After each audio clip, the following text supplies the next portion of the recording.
Hakuna mjenzi anaweza kujenga nyumba kama hajaketi chini na kuhesabu gharama ya hiyo nyumba. Hivyo ndivyo wokovu huko. You cannot get saved or be born again if you have not sat down and calculate the cost of following Jesus. Kwa hivyo si nimeokoka nimefuata Yesu, pombe no. Nimeacha usherati, nimeacha mipango, kwa hivyo ninamfuata Yesu. Luke 14:28.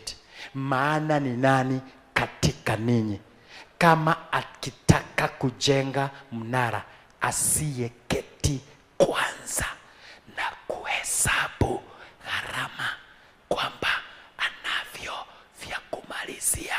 Wokovu ni kuketi, unafanya gharama, lazima niache, niko na mwanaume wa wenyewe, lazima niketi, nijue nitalipa nyumba na nini, nitasomesha watoto na nini, mume huyu ni wa wenyewe, ni kumuiba, nimemuiba, na kwa sababu nataka kumfuata Yesu, I'm ready to pay the cost, nitalipa gharama. Hiyo kitu inaheshimisha Mungu sana. I tell you, unajinyima raha katika dhambi, unaenda kwenye gharama katika haki au wokovu.